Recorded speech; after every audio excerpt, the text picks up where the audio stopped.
Rabb kita yang maha suci dan maha tinggi Allah kagum terhadap dua orang. Oleh karena itu penulis memberikan judul dua orang yang dikagumi oleh Tuhan kita Allah Subhanahu wa taala.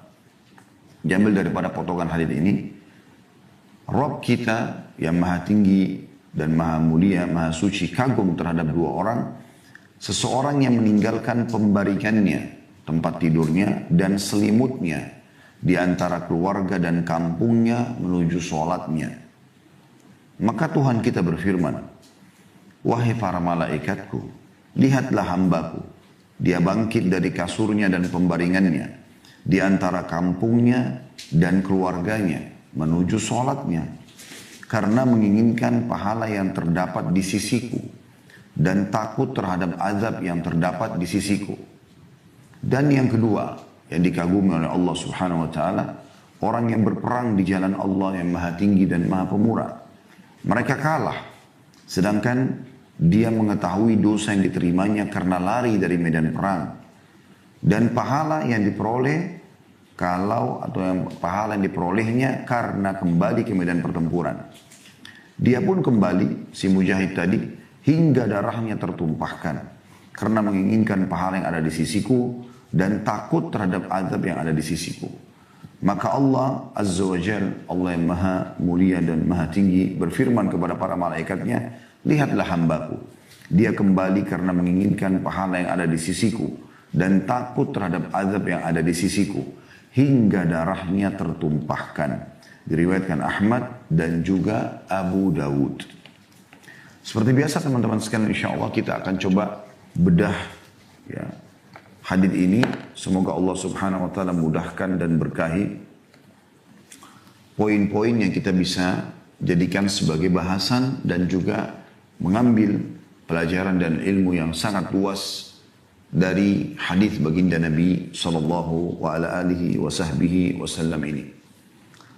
Potongan pertama teman-teman sekalian adalah sabda Nabi sallallahu alaihi wasallam, Rabb kita yang maha mulia dan maha tinggi kagum terhadap dua orang. Kita akan garis bawahi kalimat kagum. Allah kagum. Ini ada isbat atau penetapan salah satu sifat Allah adalah Allah kagum. Tetapi kekaguman Allah Subhanahu wa taala kama yang bagi li jalalihi wa 'azamati sultanih. Tentu selayaknya ya, sebagai sang pencipta sesuai dengan kemahasempurnaannya dan kemahatinggiannya, kemahaagungannya, bukan seperti kekaguman manusia. Baik, kita coba lebih dalam melihat seperti apa keterangan tentang kekaguman Allah Subhanahu wa taala ini. Teman-teman sekalian, kagum di sini ya, disebutkan dalam hadis tadi, ajiba rabbuna min rajulain, itu dikuatkan dengan hadis yang lain. Ya, hadis yang lain. Hadis ini diriwayatkan oleh Imam Ahmad, diriwayatkan oleh Abu Ya'la di jilid 12 halaman 258 dengan sanad hasan yang berbunyi, wa idza dhahika fi mautini fala hisaba alaih. Jika Allah tersenyum, Allah kagum kepada seorang hamba, maka dia tidak akan dihisap lagi. Maksudnya hamba tersebut tidak akan dihisap. Oleh karena itu Allah tidak kagum dengan semua hambanya. Anda lihat bagaimana dalam hadis ini disebutkan Allah kagum kepada dua orang atau dua golongan. Bukan semua hambanya. Karena kalau Allah sudah kagum, berarti Allah tidak akan menghisap lagi hamba tersebut. Ini sekaligus menjawab teman-teman sekalian, kalau ada yang bertanya, memang kalau Allah kagum, dapat apa hamba itu? Karena tadi kan sudah kita baca secara global terjemahannya ya. Di dalam riwayat yang lain, diriwayatkan oleh Imam Ahmad di jilid 37 halaman 144 dengan sanad sahih. Wa idza dhahika rabbuna ila 'abdin fid dunya fala hisaba alaih. Jadi semakna dengan hadis Abu Ya'la tadi ya. Jika Allah tersenyum, Allah kagum kepada seorang hamba, maka dia tidak akan diperhitungkan atau dihisab. Tentu di sini kagumnya Allah Subhanahu wa taala, tersenyumnya Allah Subhanahu wa taala, bahkan ada juga tertawanya Allah Subhanahu wa taala sebagaimana layak Allah sebagai pencipta, dan kita tidak bisa samakan dengan makhluk. Karena Allah mengatakan dalam salah satu ayat Al-Qur'an, "A'udzu billahi minasyaitonir rajim, laisa kamitslihi syai'un wa huwas samiul basir." Tidak ada sesuatu pun yang menyerupainya, dan dia Maha Sami'ul Basir, Maha mendengar dan Maha melihat. Allah Subhanahu wa taala Maha sempurna. Lalu Allah menurunkan firman-Nya dalam surah Al-Hasyr ayat 9 yang bunyinya, "A'udzubillahi minasyaitonir rajim, wa yu'thiruna 'ala anfusihim walau kana bihim khasasah, wa man yuqa syuhha nafsihi fa ulaika humul muflihun." Dan mereka, kaum Ansar, lebih mengutamakan kaum Muhajirin atas diri mereka sendiri. Meskipun mereka juga memerlukan ya, apa yang mereka berikan itu.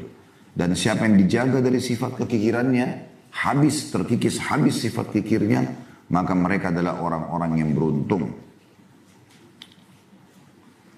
Dan memang Allah Subhanahu wa taala memuji mereka orang-orang Ansar ya.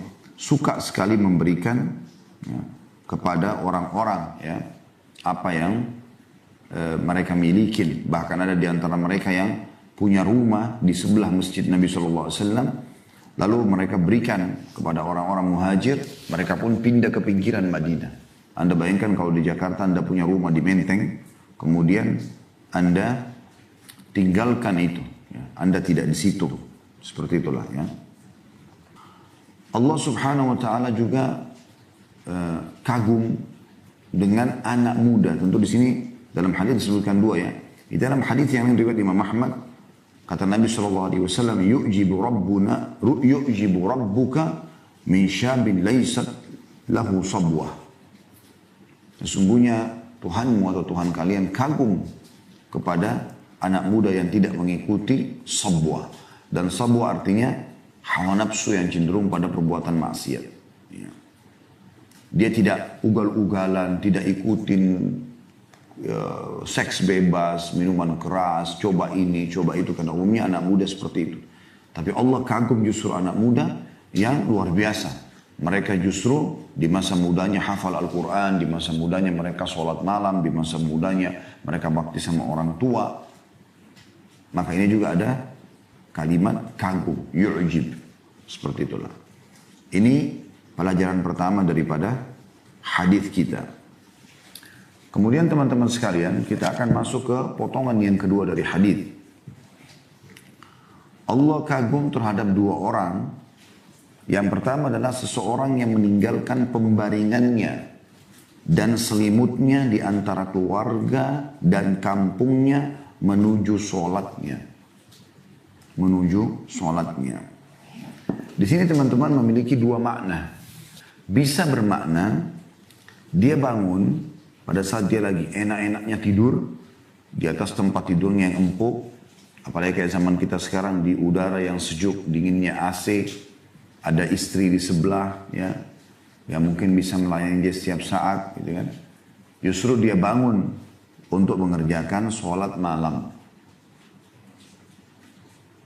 Ini berarti dia bangun meninggalkan ranjangnya, sementara keluarganya ada di situ, lagi tidur, istrinya maksudnya, gitu kan. Mungkin kalau perempuan, suaminya, gitu kan. Yang bisa dia nikmati biologis bersama-sama. Dan kampungnya maksudnya, sementara seluruh kondisi kampungnya juga lagi tertidur, sebagaimana pasangannya.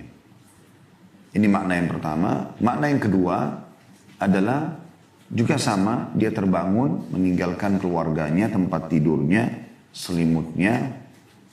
Kemudian dia juga meninggalkan atau melewati perkampungannya menuju ke masjid di sholat subuh. Jadi bisa berbicara tentang keutamaan sholat malam di rumah atau keutamaan sholat di masjid. Seperti itu kurang lebih. Jadi makna di sini di antara keluarganya dan kampungnya.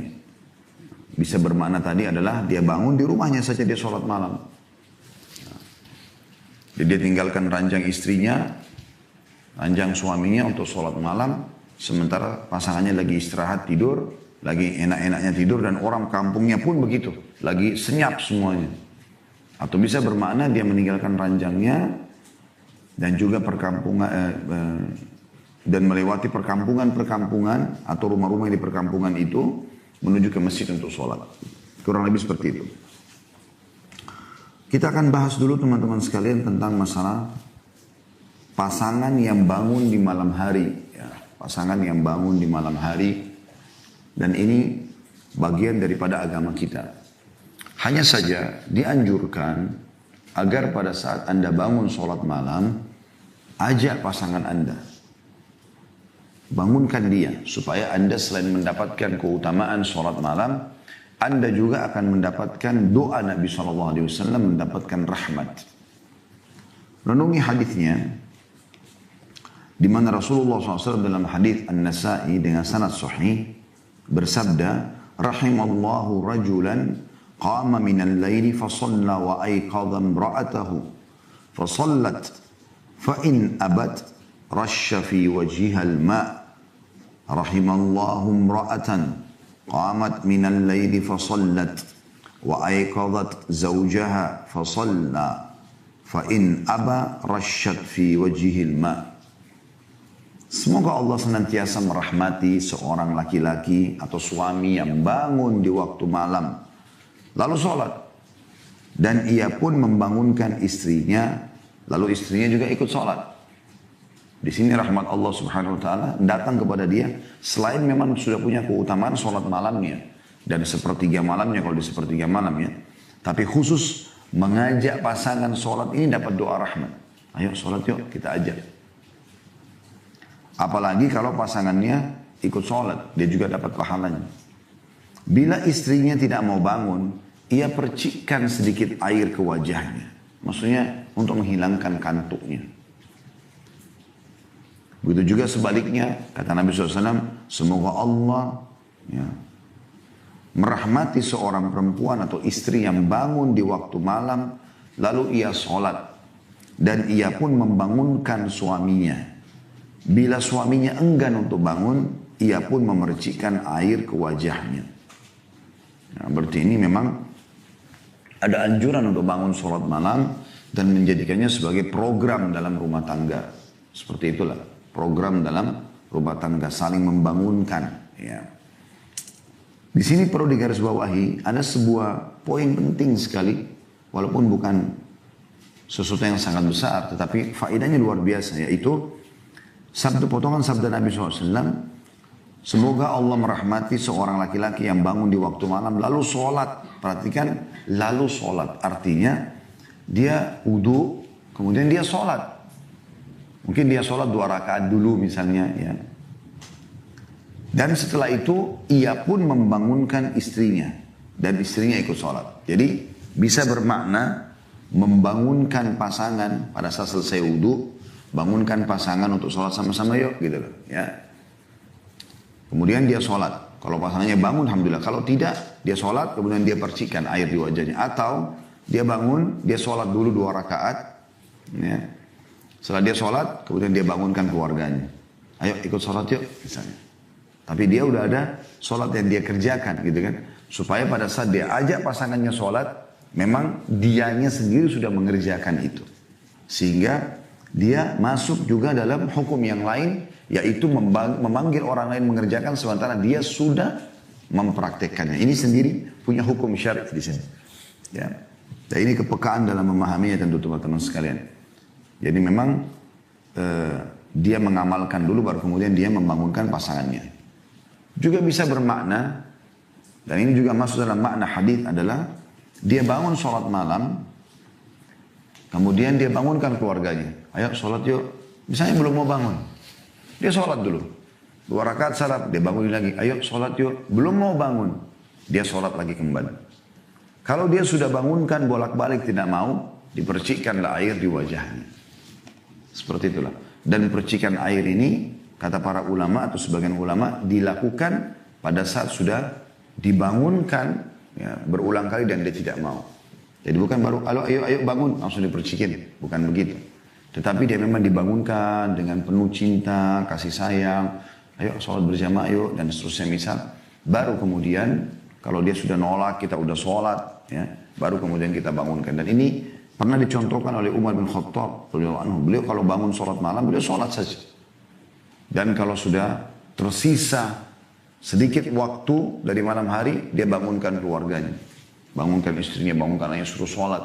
Lalu beliau membaca firman Allah subhanahu wa ta'ala, A'udhu billahi minasyaitonir rajim, wa'mur ahlaka bis salati wastabir 'alaiha. La nas'aluka rizqa, nahnu narzuquk wal akibatu lit taqwa. Artinya, perintahkanlah keluargamu untuk sholat, ya, dan bersabarlah dalam menjaga sholat itu. Kami tidak pernah meminta balasan kepada kalian, ya, tapi kami yang memberikan rezeki kepada kalian, kata Allah, atau kami memberikan balasan kepada kalian, dan kesudahan itu pasti bagi orang-orang yang bertakwa. Ya. Tentu keutamaan sholat malam sudah tidak asing lagi teman-teman sekalian, bagaimana Allah subhanahu wa ta'ala memang memuji keutamaan orang yang sholat. Ya. Orang yang sholat. Ya. Kemudian juga bisa bermakna sholat ke masjid tadi ya. Ini punya keutamaan tersendiri. Karena tadi salah satu makna yang keduanya adalah dia meninggalkan ranjang keluarganya. Kemudian dia jalan di antara rumah-rumah di kampungnya menuju ke masjid. Tentu ini menjaga sholat adalah bagian daripada perintah agama kita. Perintah agama kita.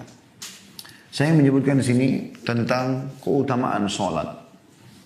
Yang pertama, sholat itu bisa mencegah pelakunya dari perbuatan keji dan mungkar. Artinya, rutinnya kita mengerjakan sholat wajib ataupun sunnah bisa menjadi tameng yang paling kuat menjauhkan kita dari perbuatan keji dan mungkar, perbuatan dosa dan maksiat. Sebagaimana Allah berfirman dalam surah Al-Ankabut, ya. Surah nomor 29 ayat 45. A'udzu billahi minasyaitonir rajim. Utlu ma uhiya ilaika minal kitabi wa aqimis shalah inna salata tanha 'anil fahsya'i wal munkar wa la dzikrullahi akbar wallahu ya'lamu ma tasna'un. Yang artinya bacalah apa yang telah diwahyukan kepadamu, yaitu Alkitab atau Al-Quran, dan dirikanlah sholat. Sesungguhnya sholat itu mencegah dari perbuatan-perbuatan keji dan mungkar, perbuatan yang Allah tidak sukai. Dan sungguhnya mengingat Allah, maksudnya sholat adalah lebih besar keutamannya dari ibadah-ibadah yang lain. Dan Allah mengetahui apa yang kamu kerjakan. Yang kedua, sholat merupakan amalan terbaik setelah 2 kalimat syahadat. Berdasarkan hadits Abdullah bin Mas'ud radhiyallahu anhu, beliau berkata, Sa'altu Rasulullah sallallahu alaihi wasallam ayyul amali afdal? Qala as-salatu li waqtiha. Qala qultu thumma ay? Qala birrul walidain. Qala qultu thumma ay? Qala al-jihadu fi sabilillah. Aku pernah bertanya kepada Rasulullah sallallahu alaihi wasallam, amal apa yang paling afdal? Yang paling besar pahalanya? Maka Nabi SAW menyebutkan yang pertama, yang paling afdal, yang paling Allah cintai, paling besar pahalanya, sholat tepat waktu. Kemudian aku berkata, apalagi ya Rasulullah? Setelah itu, beliau mengatakan bakti kepada kedua orang tua. Lalu aku berkata lagi, lalu apalagi ya Rasulullah? Aku mengatakan, maka Nabi SAW mengatakan jihad ke jalan Allah atau di jalan Allah. Sholat ini teman-teman sekalian, di keutamaan yang selanjutnya adalah bisa membersihkan segala macam dosa-dosa. Jadi bisa mencegah dari kemungkaran, bisa juga membersihkan segala macam dosa. Diambil daripada hadits Jabir radhiyallahu anhu, dia mengatakan bahwasanya Rasulullah SAW bersabda, "Mathalus salawatil khamsi kamathali nahrin jarin ghamrin ala babi ahadikum yagtasilu minhu kulla yawmin khamsa marrat." Salat fardu yang 5 itu, subuh, duhur, asar, maghrib, isya, seperti sebuah sungai yang airnya mengalir deras di depan rumah atau depan pintu rumah seseorang di antara kalian. Ia mandi dari sungai tersebut sehari 5 kali. Dalam riwayat yang serupa kata Nabi SAW, bagaimana pendapat kalian kalau di depan rumah kalian, saya langsung ke terjemahnya saja, di depan rumah kalian ada sebuah sungai yang mengalir airnya dengan deras. Lalu seseorang di antara kalian mandi sehari 5 kali. Apakah tersisa kotoran di badannya? Maka berkatalah para sahabat, tentu tidak ya Rasulullah. Sehari mandi 5 kali di sungai yang deras, nggak ada kotoran badannya. Kata Nabi SAW, itulah perumpamaan 5 waktu sholat. Dia membersihkan dosa-dosa. Juga di dalam hadis yang lain, kalau sholat itu bisa menggugurkan dosa. Hadis yang masyhur dari Abu Hurairah radhiyallahu anhu bahwasanya Rasulullah SAW bersabda, "As-salawatul khams wal jum'atu ila al-jum'ah wa ramadhan ila ramadhan mukaffiratun ma bainahunna idza ijtunibatil kaba'ir." Artinya antara 5 waktu sholat, subuh ke duhur, duhur ke asar, asar ke maghrib, maghrib ke isya, isya ke subuh lagi, antara Jumat ke Jumat, antara Ramadan ke Ramadan, pembersihan dosa di antara keduanya, kalau seseorang itu menjauhi dosa-dosa besar. Yang keempat, sholat adalah cahaya di dunia dan di akhirat. Jadi dia bisa memberikan cahaya dalam kehidupan kita. Di dunia dapat selalu petunjuk dan juga di akhirat menjadi cahaya yang sangat terang. Sesuai dengan hadis Abdullah bin Amr radhiyallahu anhu, beliau mengatakan Nabi SAW bersabda, "Man hafaza 'alaiha," tentang salat 5 waktu ya, "kanat lahu nuran wa burhanan wa najatan yaumal qiyamah, wa man lam yuhafiz 'alaiha lam yakun lahu nurun wala burhan wala najah wa kana yaumal qiyamati ma'a Qarun wa Fir'aun wa Haman wa Ubay bin Khalaf." Barang sampai menjaga 5 waktu sholat, gelisah dia kalau sudah mau azan, sibuk untuk segera menjaga sholatnya. Bersyukurlah teman-teman kalau kita termasuk ini, dan semoga insya Allah selamanya. Maka sholat itu akan menjadi cahaya dalam kehidupannya, bukti dan keselamatan baginya, bukti tentang keimanannya dan keselamatan baginya pada hari kiamat. Karena kita sudah tahu awal amal dihisab hari kiamat adalah sholat. Kalau dia bagus maka beruntunglah dia, kalau dia buruk maka rugilah dia. Dan barang siapa yang tidak menjaganya maka ia tidak akan mendapatkan cahaya. Bukti tentang imannya tidak ada dan juga tidak mendapatkan keselamatan di akhirat. Dan pada hari kiamat orang yang tidak menjaga sholatnya akan dibangkitkan bersama Qarun. Anda tahu Qarun? Ya, salah satu dari kaum Nabi Musa tapi akhirnya mendukung Fir'aun untuk memerangi Nabi Musa AS. Allah berikan dia kekayaan sampai di Indonesia kita katakan harta karun. Ya. Allah tenggelamkan dengan hartanya. Masuk neraka. Fir'aun. Haman adalah kepala militer. Menteri pertahanannya Fir'aun. Dan Ubay bin Khalaf. Ubay bin Khalaf ini salah satu orang Quraisy yang mati. Ya. Atau dari lemparan ya, tombak Nabi SAW. Nabi tidak pernah membunuh. Tapi pada saat di perang Uhud dia berusaha untuk menggerakkan pasukan untuk menyerang kaum muslimin. Maka Nabi SAW meminta lembing dari Ali bin Abi Thalib, kemudian melempar dari jauh. Kata Ali bin Abi Thalib, saking kuatnya lemparan Nabi SAW sampai kami semua terpental. Lalu dilempar. Ubay bin Khalaf ini punya dari kepalanya sampai kakinya ya, semuanya besi. Cuma lubang matanya saja dan ada karet pemisah antara topi besinya sama baju besinya. Di situ ada celah kecil. Ya. Subhanallah, lembing Nabi SAW lewat dan merobek sedikit atau melukai sedikit bagian leher itu, pas kena. Maka dia pun jatuh sambil dia teriak-teriak ketakutan. Dia mengatakan, aku telah dibunuh oleh Muhammad, aku telah dibunuh oleh Muhammad. Lalu kata orang-orang pada saat mendekatinya, kok tidak ada apa-apa, cuma luka kecil saja. Dia mengatakan, kalau seandainya Muhammad meludahiku sekarang aku akan mati. Karena takutnya. Dan ternyata betul. Luka itu membesar, membusuk dan akhirnya dia mati gara-gara itu. Lalu kata Nabi SAW pada saat mendengar dia mati, sesungguhnya murka Allah memuncak pada seseorang yang dibunuh oleh nabinya. Kebetulan Ubay ini bin Khalaf ini suka waktu di Mekah, dia punya kuda besar gitu dan dia suka pakai baju perang. Kalau dia lewat depan Nabi dia mengatakan, Muhammad saya akan bunuh kau dengan menggunakan kudaku ini. Kata Nabi SAW, saya insya Allah akan membunuh kau dengan di atas kudamu itu. Dan ternyata terbukti. Dan ini semua adalah orang-orang ahli neraka. Yang Allah subhanahu wa ta'ala masukkan ya, mereka di dalam neraka. Dan bagi orang yang tidak sholat, tidak menjaga sholatnya akan dibangkitkan bersama orang-orang yang na'udzubillah. Di dalam riwayat lain Abu Malik al-Asy'ari radhiyallahu anhu menyebutkan was-salatu nur, dan sholat itu cahaya dalam kehidupan.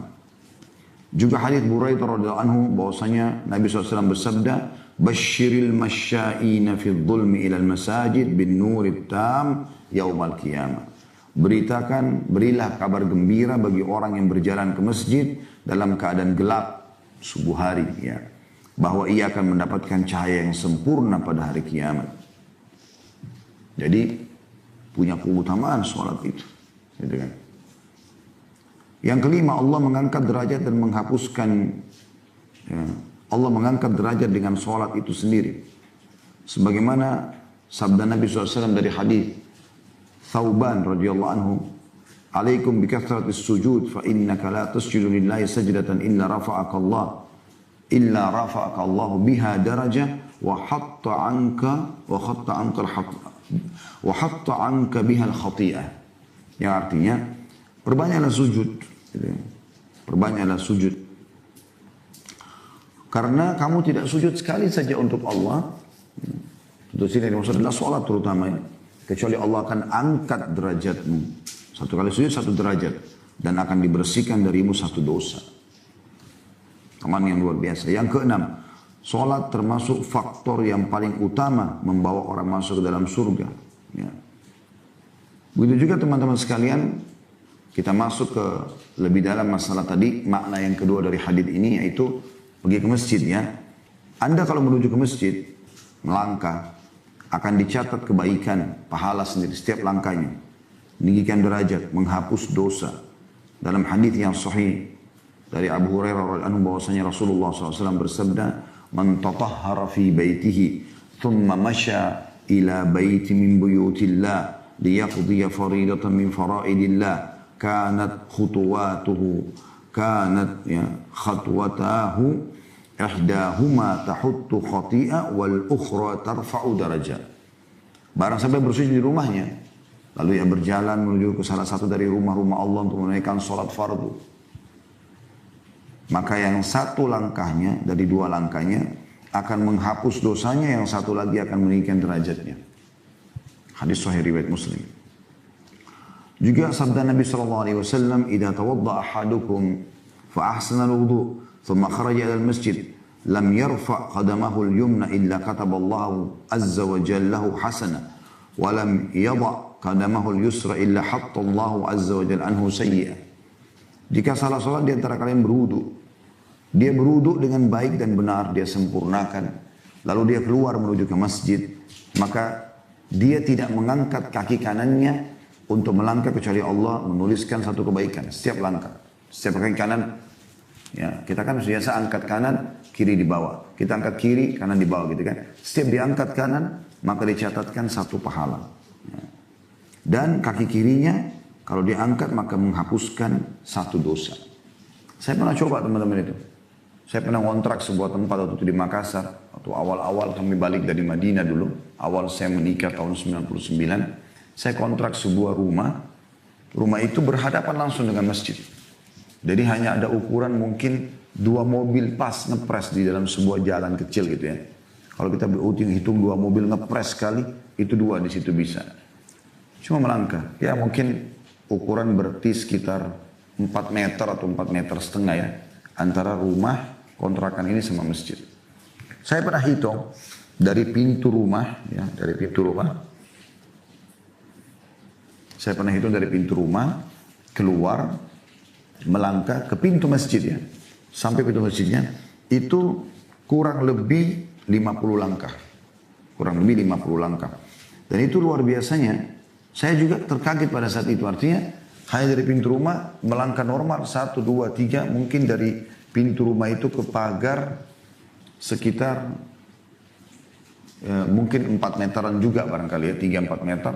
Tambah jalan 4 meteran mungkin Kemudian dari itu sudah masuk pagar masjid sampai ke pintu masjidnya juga mungkin kena naik tangga gitu kan. Mungkin 4 meteran juga mungkin. Itu subhanallah sudah 50 langkah. Saya berpikir 50 langkah ini berarti ada 25 derajat, 25 peninggian derajat, 25 pahala, 25 juga pengampunan dosa. Kalau kita gabungkan semua hadis ini, gitu kan. Juga dalam hadis yang lain, dan ini kita bisa masukkan dalam keutamaan yang ke-8 sebenarnya. Jadi orang yang pergi masjid itu seperti dia sedang berjalan di surga. Sebenarnya hadis ini bisa masuk ke dalam keutamaan tadi, atau ya keutamaan, salah satu keutamaan yang kita sebutkan itu yang masuk ke dalam surga ya. Tapi di sini kalau kita sendirikan maka dia seperti memang Allah jadikan dia tamu di surga gitu kan.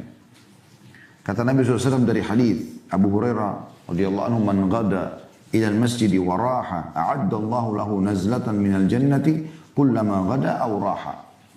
Dia akan dapat istana di surga lah. Kalau kita poin 8 ini akan mendapatkan istana di surga setiap kali dia pergi, setiap kali dia pulang. Barang siapa pergi ke masjid di waktu pagi dan sore hari, maka Allah akan menyiapkan untuknya hidangan dari surga setiap kali ia pergi pagi dan sore hari. Ya. Di sini tentu bisa bermakna dalam hadis a'addallahu lahu nazlatan, ya. Itu bisa bermakna sesuatu yang dipersiapkan untuk tamu ketika tamu itu datang. Ya.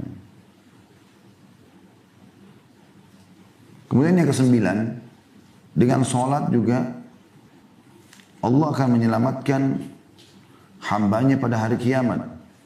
Karena dia adalah amal yang pertama dihisab hari kiamat. Kata Nabi SAW dalam sebuah hadis yang sahih, awal amal dihisab hari kiamat adalah sholat. Kalau dia baik maka akan beruntunglah dia, maksudnya selamat masuk surga. Dan kalau dia buruk maka akan celakalah dia. Yang ke-10, orang yang keluar dari rumahnya untuk sholat seperti orang yang keluar berhaji dan dalam keadaan berihram. Sebagaimana hadits Abu Umamah radhiyallahu anhu bahwasanya Rasulullah SAW bersabda, "Man kharaja min baitihi mutatahhiran ila salatin maktubatin atau ila salati maktubah, fa ajruhu ka ajril hajil muhrimi, wa man kharaja ila tasbihid duha la yunsibuhu illa iyyahu fa ajruhu ka ajril mu'tamir." Barang siapa yang keluar dari rumahnya dalam keadaan bersuci untuk sholat wajib, maka pahalanya seperti pahala orang yang berhaji dan yang sedang berihram, atau berhaji yang sedang berihram ya. Barang siapa yang keluar untuk menunaikan sholat duha, ia tidak merasakan lelah kecuali karena melaksanakan sholat tersebut, maka pahalanya seperti orang umroh. Ini keutamaan tersendiri lagi. Gitu kan. Juga dalam hadis yang lain, kalau ada orang yang terbiasa, ini keutamaan yang ke-11. Kalau ada orang yang pergi ke masjid, terbiasa dia sholat berjamaah di masjid. Kemudian dia mendapatkan sholat sudah selesai. Padahal dia sangat semangat ingin supaya tidak ketinggalan sholat. Allah berikan dia pahala jemaah yang pertama. Sesuai dengan hadis Abu Hurairah radhiyallahu anhu bahwasanya Rasulullah SAW bersabda, "Man tawadda fa ahsana al-wudu, thumma raha fa wajada an-nas qad sallu, a'tahu Allah azza wa jalla mithla ajri man sallaha wa hadaraha la yang mithla ajri man sallaha wa hadaraha la yanqusu dzalika min ujurihim syai'a." Barang siapa yang berwudu dengan baik dan sempurna, dia sempurna wudunya, kemudian dia berangkat menuju untuk sholat berjamaah, namun dia mendapati orang-orang sudah selesai menunaikan sholat, maka Allah memberinya pahala orang ikut dan menghadiri sholat jamaah tersebut yang awal tadi. Ini tanpa mengurangi pahala orang-orang ikut berjamaah tadi. Keutamaan yang besar sekali. Kita akan masuk insya Allah ke faedah yang selanjutnya, ya, yaitu potongan yang ketiga dari hadisnya. Maka Allah, saya ulangi hadisnya dari awal, Rob kita Azza wa Jal kagum terhadap dua orang. Sudah kita jelaskan faedah pertama tentang sifat kagumnya Allah Subhanahu wa taala kepada atau terhadap dua orang. Yang pertama, seseorang yang meninggalkan pembarikannya dan selimutnya di antara keluarganya dan kampungnya menuju sholat. Dan ini faedah yang kedua yang sudah kita jelaskan. Kita ambil faedah yang ketiga, yaitu maka Tuhan kita berfirman. Maka Tuhan kita berfirman.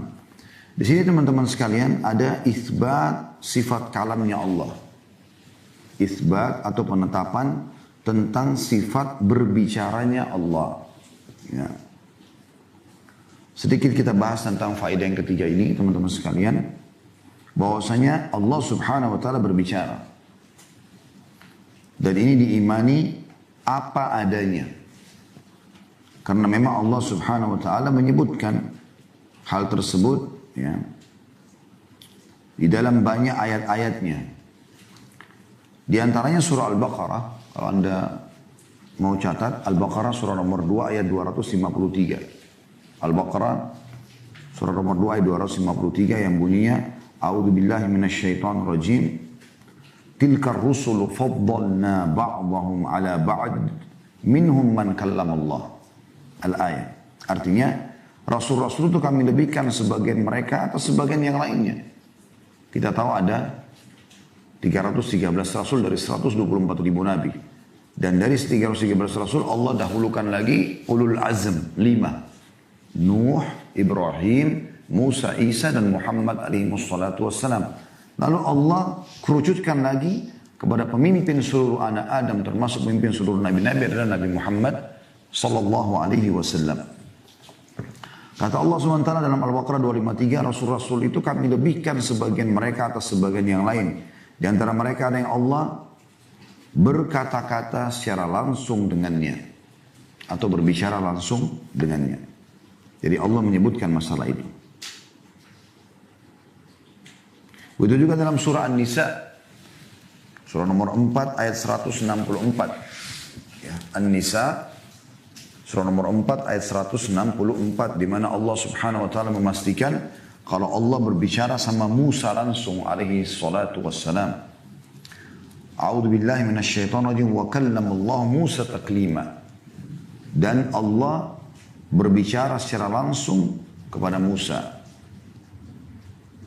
Ini tentu dalil yang paling kuat tentang Allah Subhanahu wa taala memang berbicara langsung. Ya, karena ada kalimat langsung wa kallamallahu Musa taklima. Dan Allah Subhanahu wa taala berbicara dengan suara yang terdengar sebagaimana Allah menjelaskan di dalam Al-Qur'an. Di dalam surah Maryam surah nomor 19 ayat 51 sampai 52. Surah Maryam surah nomor 19 ayat 51 sampai 52 yang bunyinya A'udzubillahi minasyaitonir rajim wadhkur fil kitabi Musa innahu kana mukhlasan wa kana rasulan nabiyya wa nadainahu min janibi turil aymani wa qarrabnahu najiyya. Yang artinya ceritakanlah hai Muhammad kepada mereka kisah tentang Musa dalam Alkitab atau dalam Al-Quran. Sesungguhnya ia adalah seorang nabi yang dipilih dan seorang rasul dan juga nabi. Dan kami telah memanggilnya dari sebuah atau sebelah kanan gunung Tur dan kami telah mendekatkannya kepada kami di waktu dia munajat kepada kami. Di sini firman Allah SWT dan kami memanggilnya. Ya. Wa nadainahu ya. Dan kami memanggilnya dari sebelah kanan gunung. Ya. Ini memanggil di sini bahasa Arabnya adalah an-nida dan Syekh Islam Ibnu Taimiyah rahimahullah berkata, nida dalam bahasa Arab ya, adalah suara yang tinggi ataupun keras. Istilah nida tidak dipergunakan pada sesuatu yang tidak ada suaranya, baik hakiki maupun kiasannya. Jika nida adalah jenis suara dalam kurung atau suara yang keras. Ya, dalam penjelasan para Ibnu Taimiyah, maka sesuatu yang menunjukkan kepada jenis otomatis menunjukkan jenis tersebut atau maksudnya pasti berarti ada suara di sini.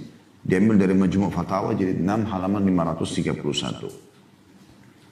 Ibnu Taimiyah juga berkata rahimahullah, Allah Azza wa Jalla telah memberitakan nida atau panggilannya kepada para hambanya dalam Al-Quran pada 10 tempat lebih. Dan nida itu tidak terjadi kecuali dengan suara berdasarkan kesepakatan ahli bahasa dan seluruh manusia. Bisa lihat Minhajus Sunnah, jilid 5 halaman 423. Dan tentang pembicaraan Allah Subhanahu wa taala dengan suara yang didengar juga disebutkan dalam hadis-hadis yang sahih, di antaranya hadis Abu Sa'id Al-Khudri radhiyallahu anhu yang sahih. Beliau berkata bahwasanya Rasulullah sallallahu alaihi wasallam bersabda, ya, yaqulullahu azza wa jalla yaumal qiyamah ya Adam, yaqulu labbaika rabbana wa sa'daik, fayunada bisawt inna Allah ya'muruka an tukhrija min dhurriyyatika ba'than ila an-nar. Qala ya Rabbi, wa ma ba'thun nar? Qala min kulli alfin ya tis'ami'atin wa tis'atun wa tis'in. Yang artinya, kata Nabi SAW, Allah akan berfirman pada hari kiamat, hai Adam, menyerunya. Adam menjawab, aku menemu panggilanmu dan seluruh ya kebahagiaan dari sisimu. Kemudian Adam dipanggil dengan satu suara, sungguhnya Allah memerintahkanmu untuk mengirimkan sebagian anak cucumu menuju ke neraka. Maka Adam berkata, wahai Rabbku, apakah kiriman ke neraka itu atau berapa jumlah mereka? Allah menjawab, untuk setiap 1000 orang 999. Di sini tentu hadits Bukhari ya. Dan ini ada keterangannya. Waktu itu para sahabat sempat kaget dan mengatakan, atau pada saat itu orang-orang pada bingung ya. Dari 1000 orang, 999 ya, masuk ke neraka, cuma satu yang selamat. Maka orang semua ketakutan gitu. Berarti tidak selamat kecuali cuma dari 1001 saja. Maka Nabi SAW mengatakan, terimalah berita gembira, karena sesungguhnya yang 999 itu dari Ya'juj Ma'juj. Yang 999 dari Ya'juj dan Ma'juj. Dan satu itu dari kalian. Karena memang Ya'juj Ma'juj ini ada bahasan sendiri ya. Mereka memang kaum yang sangat banyak, berlipat ganda dari jumlah kita. Nah kita imani, teman-teman sekalian, sifat kalamnya Allah SWT ini sebagaimana Allah sebutkan dalam Al-Quran dalam surah Asy-Syura, surah nomor 42 ayat 11, ini selalu jadi standar.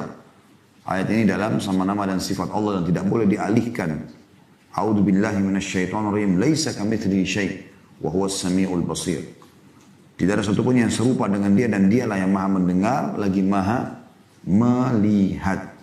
Lagi maha melihat. Selanjutnya teman-teman sekalian, pelajaran yang kita ambil setelah sifat kalamnya Allah. Tadi kagum adalah pelajaran pertama. Kemudian tentang sholat malam dan sholat di masjid, keutamaan yang kedua. Kemudian yang ketiga adalah Allah, Tuhan kita berfirman atau berkalam. Kita sudah isbatkan nama atau salah satu sifat Allah kalam dengan dalil-dalilnya. Yang keempat adalah, maka Tuhan kita berfirman, wahai para malaikatku. Ya, jadi firman Allah SWT, wahai para malaikatku. Dan ini menguatkan lagi sifat kalamnya Allah. Karena Allah menggunakan di sini, wahai para malaikatku. Allah ya, memanggil dan menyuruh mereka. Dan ini isbat juga atau penetapan tentang iman kepada malaikat. Iman kepada malaikat ini teman-teman sekalian adalah bagian daripada agama kita, bahkan rukun iman kita yang kedua. Ya. Makanya Jibril AS pernah datang kepada Nabi SAW di hadis yang masyhur, riwayat Bukhari. Pada saat ditanya kepada beliau tentang apa itu, Jibril menjelma jadi manusia datang menanyakan tentang Islam, iman dan ihsan. Itu hadis yang panjang tapi kita langsung masuk. Jibril meletakkan lututnya di lutut Nabi SAW kemudian mengatakan, hai Muhammad, beritahukan kepadaku apa itu iman. Maka kata Nabi SAW, engkau beriman kepada Allah, kepada malaikat-malaikatnya, kepada kitab-kitabnya, kepada rasul-rasulnya, kepada hari kiamat, dan beriman kepada takdir baik dan takdir buruk. Ini hadis Bukhari Muslim. Ya. Maka di sini kita lihat setelah iman kepada Allah, iman kepada malaikat. Ya. Dan cukup banyak tentunya ayat-ayat Al-Quran yang membahas tentang masalah ini ya. Di antaranya surah An-Nisa ayat 136. surah An-Nisa ayat 136 ini ayat yang sangat masyhur yang membahas atau menyebutkan tentang malaikat ya. Silakan Anda buka An-Nisa 136. A'udzu billahi minasyaitonir rajim. Ya ayyuhalladzina amanu aminu billahi wa rasulihi wal kitabil ladzi nazzala ala rasulihi wal kitabil ladzi anzala min qabl. Wa man yakfur billahi wa malaikatihi wa kutubihi wa rusulihi wal yawmil akhir faqad dhalla dhalalan ba'ida. Wahai orang-orang yang beriman, tetaplah beriman kepada Allah. Kalau sudah iman, maka pertahankan sampai mati. Juga kepada Rasulnya Muhammad SAW. Dan kepada kitab yang Allah turunkan, Al-Quran. Kepada kitab yang Allah turunkan kepada Rasulnya, artinya Al-Quran, serta kitab yang Allah turunkan sebelumnya. Taurat, Injil, ya. Kita yakin pernah turun, gitu kan. Tidak diterapkan lagi syariatnya. Sekarang sudah dihapus oleh Al-Quran. Barang siapa yang kafir kepada Allah, kepada malaikat-malaikatnya, kepada kitab-kitabnya, rasul-rasul dan hari kemudian, tidak yakin ada kiamat, maka sungguhnya orang itu telah sesat sejauh-jauhnya, kata Allah. Jadi jelas sekali bagaimana ya, disebutkan di sini dalam surah An-Nisa 136 tentang wajibnya beriman kepada para malaikat. Ya. Syekh Shalih bin Abdul Aziz Al-Syekh, hafidhahullah, beliau mengatakan batas minimal iman kepada malaikat adalah keimanan bahwasanya Allah menciptakan makhluk yang bernama malaikat. Mereka adalah hamba-hamba Allah yang senantiasa taat kepadanya. Mereka merupakan makhluk yang diatur sehingga tidak berhak diibadahi sama sekali. Di antara mereka ada malaikat yang ditugasi untuk menyampaikan wahyu kepada Nabi. Diambil daripada buku Syarah Al-Arabin Nabawi yang ditulis oleh beliau Syekh Shalih Al-Syekh. Gitu kan. Lalu Allah, saya ulangi dari awal, Rabb kita Azza wa Jal kagum terhadap dua orang. Yang pertama seseorang yang meninggalkan pembaringannya dan selimutnya di antara keluarga dan kampungnya menuju sholatnya. Maka Tuhan kita berfirman, wahai para malaikatku. Lalu Allah berfirman kepada mereka, lihatlah hambaku. Dia bangkit dari kasurnya dan pembaringannya di antara kampungnya dan keluarganya menuju sholatnya. Sudah kita jelaskan tadi ini maknanya. Karena menginginkan pahala yang terdapat di sisiku dan takut terhadap azab yang terdapat di sisiku. Dan ini konsep dasar ibadah ya bagi kaum muslim, yaitu mereka berada di antara dua ini. Menginginkan pahala dan takut dari azab. Ya. Mengharap sekali masuk surga dan takut juga masuk neraka. Sehingga dia selalu maksimal dalam ibadah, dia juga maksimal dalam menjauhi neraka. Maksimal ibadah agar masuk surga, maksimal juga takut karena hati-hati jangan sampai masuk ke dalam api neraka. Ini yang Allah SWT gabungkan di sini. Jadi kalau mau dapat keutamanya harus menggabungkan dua hal ini. Dan ini yang biasa disebut dengan khauf dan roja. Khauf dan roja ini salah satu konsep dasar yang harus difahami oleh setiap muslim. Makanya dikatakan, kata Allah Subhanahu wa taala di sini, ya. Lihatlah hambaku ini, dia bangkit dari kasurnya dan pembaringannya di antara kampungnya dan keluarganya menuju sholatnya. Karena menginginkan pahala yang terdapat di sisiku. Mau ngejar keutamaan sholat itu agar masuk surga. Dan sisi yang lain, takut terhadap adab yang ada di sisiku. Ini yang sudah kita sebutkan tentunya ya. Kemudian kita masuk teman-teman sekalian. Faedah yang kelima ya, yang kita bisa ambil adalah orang yang kedua. Orang yang kedua adalah orang yang berperang di jalan Allah Azza wa Jal. Lalu mereka kalah. Berperang tapi kalah. Apa yang harus dilakukan sekarang orang kalah ini? Orang biasanya kalah mundur. Melarikan diri misalnya. Tapi perhatikan di sini. Orang yang Allah kagumi ini justru orang-orang yang berperang di jalan Allah. Lalu mereka kalah. Sedangkan dia, salah satu daripada mujahid itu, mengetahui dosa yang diterimanya karena lari dari medan perang. Kita tahu tidak boleh lari dari medan perang. Nanti akan saya jelaskan insyaAllah itu. Dari satu sisi dia tahu kalau dia lari, ini ada bagian daripada dosa besar. Bahkan dapat murkanya Allah. Sisi yang lain, dan dia tahu pahala yang diperoleh karena kembali ke medan perang. Boleh terus lagi kembali medan perang walaupun dia sendiri lawan musuh. Dia bisa mati syahid, bisa masuk surga. Ya. Atau Allah janjikan kemenangan. Tidak ada kata kalah bagi seorang muslim. Kalau dia terbunuh dia mati syahid berarti dia beruntung, itu target utamanya. Atau dia menang. Maka dia pun akhirnya memilih untuk kembali ke medan perang. Walaupun dia sendirian. Sampai darahnya tertumpahkan. Apakah dia luka atau dia sampai terbunuh mati syahid. Karena menginginkan pahala yang ada di sisiku. Dan takut terhadap azab yang ada di sisiku. Maka Allah Azza wa Jalla berfirman kepada para malaikatnya, lihatlah hambaku. Dia kembali karena menginginkan pahala yang ada di sisiku. Dan takut terhadap azab yang ada di sisiku. Hingga darahnya tertumpahkan. Dan sudah kita jelaskan tadi teman-teman sekalian. Berarti dia tidak akan dihisap lagi pada hari kiamat. Karena kalau Allah kagum berarti tidak akan dihisap lagi pada hari kiamat. Itu yang dimaksudkan.